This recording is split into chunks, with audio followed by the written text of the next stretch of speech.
Vuelve Backstage Politics, la sección de Primero de Wrestling donde hablamos de lucha libre y de política para intentar entender el mundo que nos ha tocado vivir. Tranquilos, que es normal acabar igual de perdidos que al principio, pero y lo bien que lo pasamos. Si te gusta este tipo de vídeo, antes de empezar, y tienes alguna sugerencia al respecto o no quieres que te dé más la chapa, recuerda que puedes dejar tu opinión tanto al final del vídeo en los comentarios como en redes sociales. Ahora sí que sí, vamos al lío.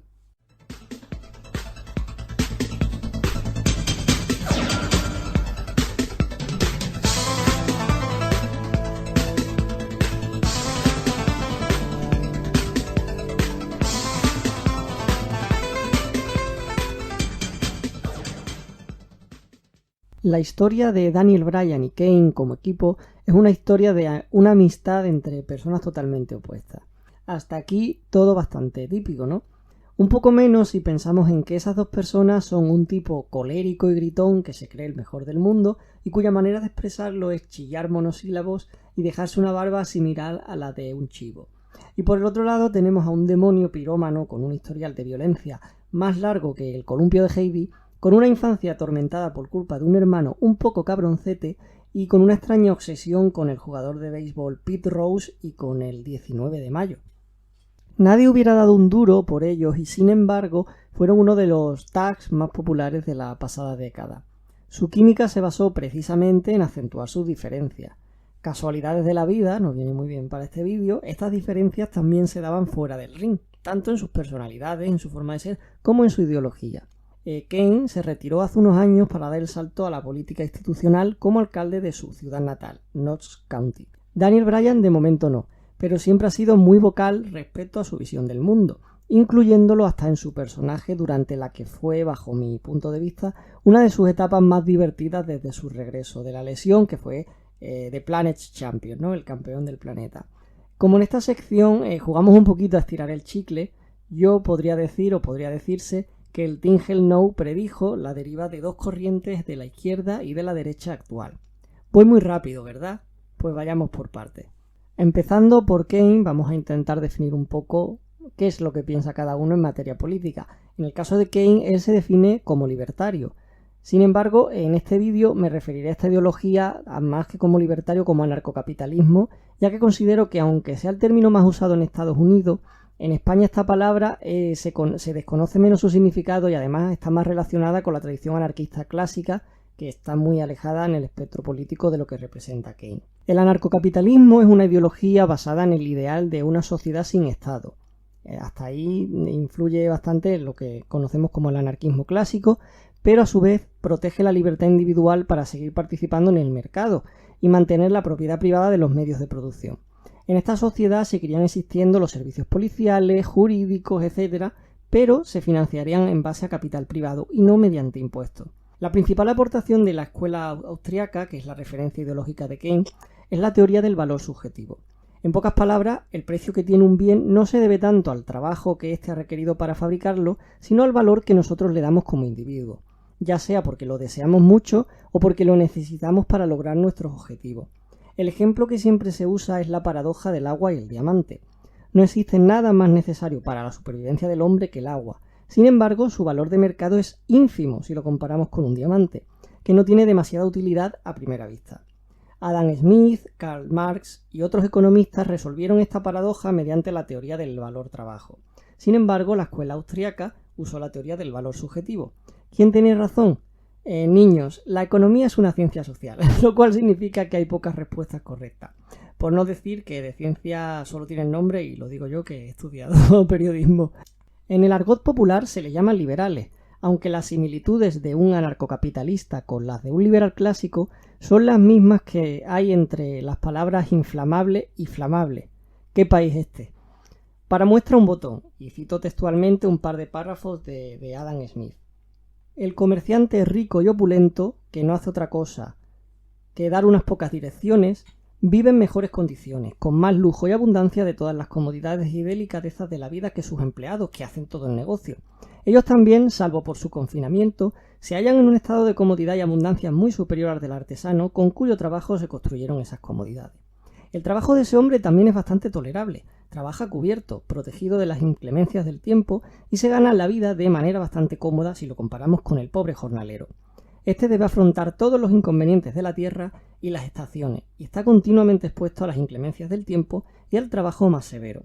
De modo que quien, por así decirlo, sostiene todo el armazón de la sociedad, proporciona los medios de subsistencia y de comodidad a todos los demás, posee una parte muy pequeña de todo ello y está enterrado en la oscuridad. Lleva sobre sus hombros a toda la humanidad, e incapaz de soportar la carga es enterrado por su peso y empujado hacia las partes más bajas de la tierra, desde donde sostiene al resto. Si los autodenominados liberales hubieran leído más a Adam Smith y menos a Ayn Rand, quizás hace tiempo que hubieran encuadrado al padre del liberalismo en ese cajón desastre al que algunos llaman socialcomunismo. No hace falta ser muy avispado para darse cuenta de que el mercado no se regula solo y que el Estado cumple un papel fundamental a la hora de corregir desigualdades que se dan de manera natural en las sociedades. Los impuestos, por supuesto, no deben tener un afán recaudatorio, sino redistributivo. El debate está dónde poner esa línea y en cuánto queremos que influya sobre nuestra vida el Estado. Un debate legítimo y que siempre va a estar formando parte de la política y de la vida pública. Este tema sobre la utilidad del Estado daría para otro vídeo, lo vamos a dejar aquí, pero lo voy a resumir con un último ejemplo, usando la serie de Walking Dead, que es una serie que creo que todos conocemos más o menos. La serie va sobre muertos vivientes, sí, pero se podría resumir también en cómo un grupo de seres humanos tiene que vivir el colapso del Estado y al final, tras muchas, demasiadas temporadas, acaba terminando por fundar uno nuevo que les dé seguridad, ya que una sociedad basada únicamente en la libertad individual parece, al menos en ese universo, inviable. El por qué acaban volviendo a fundar un Estado debería hacernos reflexionar sobre la utilidad del mismo. Y ya os digo que no vais a encontrar a mucha gente que le joda admitir esto más que a mí, os lo aseguro. Glenn Jacobs, la persona detrás del personaje de Kane, no parece desde luego un fanático, sino un tipo bastante cabal con sus ideas claras y con una formación envidiable en economía. Yo les invito a buscar sus clases explicando, pues eso, la escuela austriaca, porque no tiene desperdicio. Sin embargo, Kane, el demonio rojo, comparte similitudes con otros referentes de la nueva derechita punk. Donald Trump, el propietario de Tesla, Elon Musk, o el reciente electo diputado argentino Javier Milei, todos ellos tienen en común una actitud chulesca, despreocupada frente a las críticas de la izquierda. Frente al meme del Virgin llorando mientras se queja de cualquier cosa de su vida, los anarcoliberales responden diciendo que sí, como buen chat, y limpiándose con billetes de 50 las lágrimas de los progres. Ese puede que sea el otro gran problema de esta nueva tendencia de derecha liberal o narcoliberal, es que a la hora de la verdad su arrogancia les lleva a tener según qué actitudes y no tendrán muchas dudas para posicionarse junto a tendencias reaccionarias con tal de que les dejen hacer a su antojo en el plano económico. Y si no, que le pregunten a la mayoría de las empresas alemanas qué estaban haciendo durante la década del 30 y el 40 del siglo pasado. Pero no todo va a ser darle palos al pobre de Kane, que qué culpa tiene. Así que ahora toca darle un poquito también a Daniel Bryan. No voy a entrar tanto en explicar el movimiento woke, ya que puede ser que sea un tema propio también para otro vídeo. Me centraré únicamente en el ecologismo y su auge en los últimos años. El ecologismo, como bien sabéis, es un movimiento que surge en los 70, muy relacionado en el imaginario colectivo con el movimiento hippie, aunque este movimiento no siempre tuvo una vocación muy política realmente. Defiende la protección del medio ambiente, obviamente, como eje central de su discurso, y ahí vemos la primera diferencia respecto al anarcocapitalismo. Aquí la prioridad ya no es tanto el individuo, sino el colectivo. Algunos de los referentes de esta izquierda verde son la activista por el clima, Greta Thunberg, o la congresista demócrata Alexandria Ocasio-Cortez, o en general cualquier persona sin muchos estudios que cumpla una serie de características raciales que la haga marketeable. El problema que mostraba, o uno de los problemas que mostraba el personaje ecologista de Daniel Bryan mientras era campeón, es el mismo que le ocurre a esta izquierda verde. Bryan, en su discurso, lo que decía, tenía razón en sus argumentos, pero le perdían las formas y sobre todo no tenía una propuesta de futuro. Si tu propuesta de futuro no cree en el progreso, sino en el decrecimiento, si lo que ofreces a la gente ni siquiera es la salvación del planeta, sino evitar el más que posible colapso global, difícilmente puedas dejar de ser el enano gruñón que riña al resto por usar botellas de plástico y no reciclar. Si por el contrario tu oponente ofrece un horizonte de libertad en el que las criptomonedas nos sacarán de pobre y tendremos los impuestos de Andorra pero con los servicios sociales de Dinamarca, aunque esto sea una quimera, la gente va a preferirla a él antes que a ti. Culpar a las personas de manera individual por actos que tienen una repercusión ínfima, si la comparas con las de las grandes empresas, no parece una buena idea. Por ejemplo, China produce solo más gases contaminantes que el resto de los países desarrollados juntos, pero no vemos campañas dirigidas desde la Unión Europea o desde la ONU respecto a este sentido. Reducir la contaminación significa producir menos, y producir menos significa reducir la economía. Al que sea funcionario o tenga trabajo fijo, pues puede que esto a lo mejor le afecte poco, pero a la inmensa mayoría de la población muchas de las medidas que proponen los partidos ecologistas les acabarían afectando al bolsillo de una manera u otra. Y los sacrificios, si van siempre por el mismo lado, pueden hacer que la balanza se rompa. Al final nadie dijo que una transición ecológica fuera a ser pan comido.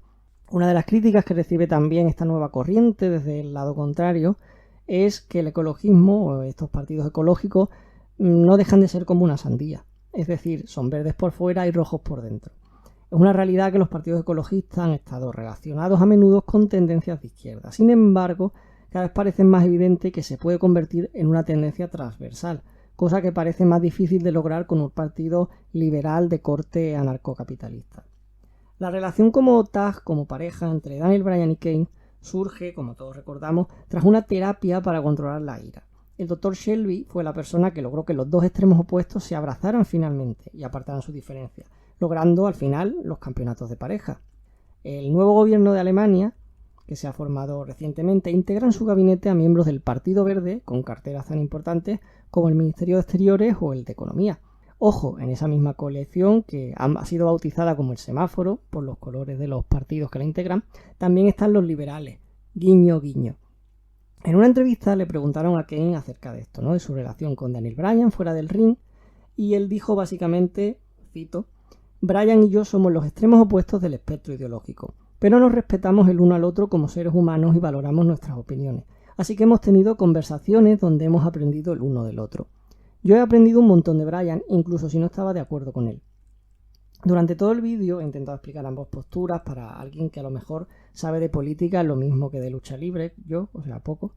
Y obviamente pues tiramos así un poco de la caricatura que tenemos en la cabeza cuando pensamos en un Kane convertido en alcalde de su pueblo a lo Ron Swanson en Parks and Recreation, en una persona totalmente antiestado frente a un Daniel Bryan que podría ser Yago, el pijipi de Aquí no hay quien viva. Esos dos personajes que hace años representaban un porcentaje minúsculo de la sociedad, una especie de caricatura de gente sin representación, cada vez son más influyentes en la política internacional frente a los clásicos socialdemócratas y conservadores.